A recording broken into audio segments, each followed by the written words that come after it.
10 people were killed in a Buffalo, New York grocery store this weekend. Police say this was a hate crime. Today is our first day in a while without a red flag warning, but we're not out of the woods yet. Fire danger returns in less than 24 hours. And pieces of Ukraine history and culture have been destroyed since the Russian invasion began. A museum in Colorado is trying to preserve what is left.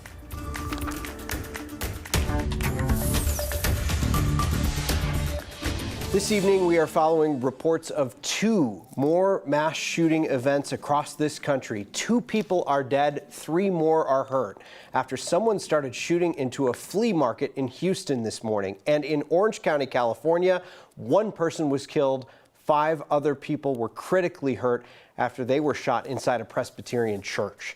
These attacks come one day after 10 people were killed, another 3 wounded in a targeted shooting at a supermarket in Buffalo, New York. Anyone else who dare break the security that every citizen is entitled to make them feel victimized, you've just picked a fight with 20 million New Yorkers, because we will continue to stand up, because an attack on one is an attack on all. And this was no other way to describe it than white supremacy terrorism. It's racism, it's hatred, and it stops right here in Buffalo. This is the last stop you're going to have, because we are coming after you. Police say the shooter targeted that specific store because it's in a predominantly black neighborhood. NBC's Chris Pallone is in Buffalo, where police are calling this a hate crime. While the investigation of this grocery store massacre is still in its early stages, the Buffalo Police Commissioner says one thing is clear. That this is an absolute racist hate crime. It will be prosecuted as a hate crime. This is someone who has hate in their heart, soul, and mind. Saturday afternoon, a lone gunman opened fire at Tops Friendly Market. In all, 13 people shot, 10 killed. 11 of the victims were African American. This individual came here with the expressed purpose of taking as many black lives as he possibly could. Yes, sir. I understand my charges. 18-year-old Peyton Gendron is charged with first-degree murder. Investigators say he drove 200 miles to Buffalo the day before the attack. Shots fired, close 95 As many cars as you possibly can. Police say an armed security guard, a retired Buffalo police officer, died in a gunfight with the attacker.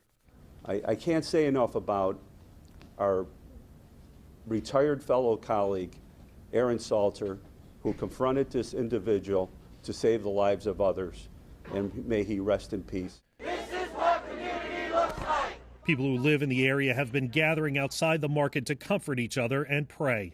This was an act of evil. Yes, it was. Evil. While in Washington, President Biden condemned the attack. We must all work together to address the hate that remains a stain on the soul of America. Police investigated the accused gunman last year for making a threat, but say he was released after a brief mental health evaluation. Chris Pallone, NBC News, Buffalo.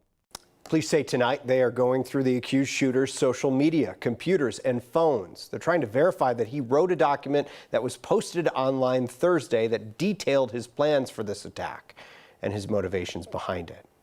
Now, we realize that all of this could be very triggering for people here in Colorado. So if you need someone to talk to, help's available 24/7. The number for the Colorado Crisis Hotline is on your screen. It's 1-844-493-TALK. We have this information on our website as well. The High Park fire has now burned nearly 1,200 acres in Teller County, and it's only about 10% contained.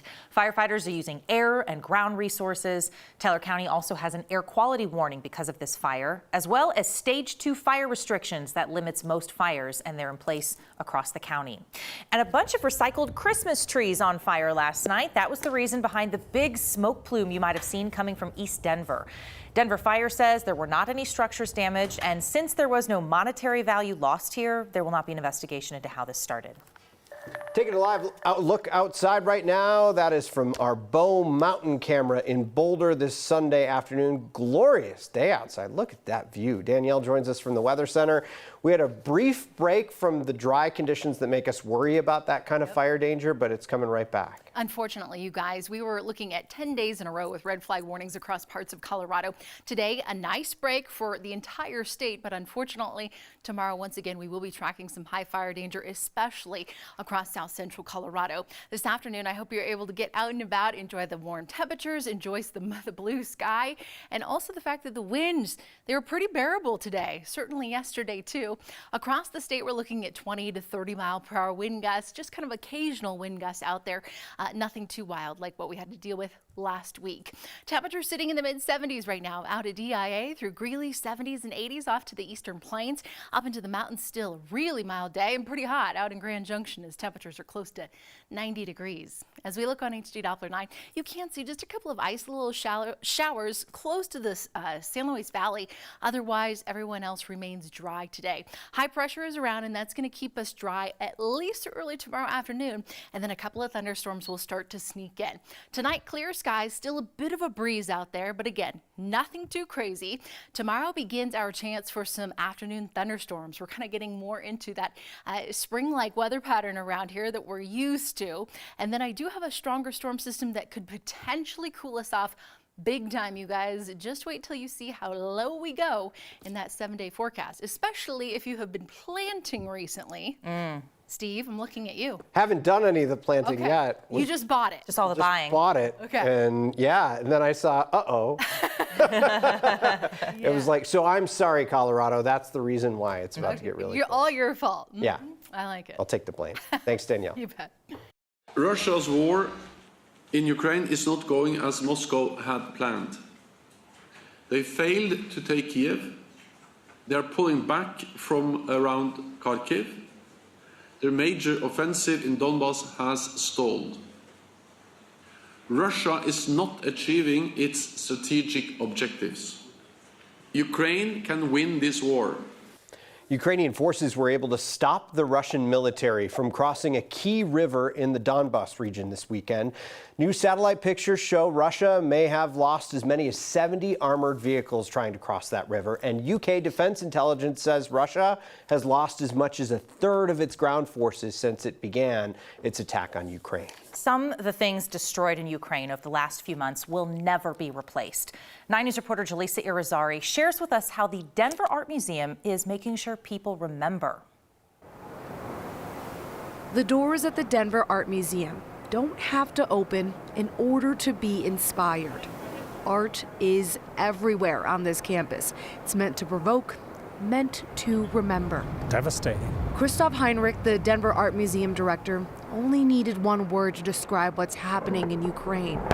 As the country continues to fight, pieces of its history are falling. We wanted to have an artist that is relevant for Ukraine, and we wanted to have a piece that is relevant for the situation right now. Maria Primachenko was a Ukrainian icon, an artist whose work is featured on stamps and coins, and now outside of the Denver Art Museum. The war in Ukraine is a war against the people of Ukraine, but it's as well a war against their national identity, their culture.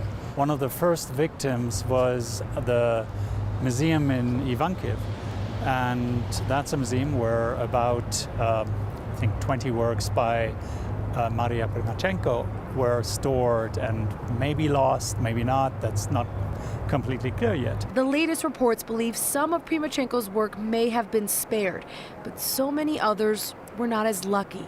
The United Nations Cultural Agency says more than 127 cultural sites have been damaged in Ukraine, including 11 museums and 26 historic buildings. This is where museum people, art people feel involved, engaged, and as well, in some ways, threatened. For now, Primachenko's plea for peace will remain on display to keep the importance of preserving history in focus. Jaleesa Irizarry, 9 News. If you are interested in checking out this piece, it's on display outside of the Denver Art Museum. That's on the bridge over 13th Avenue.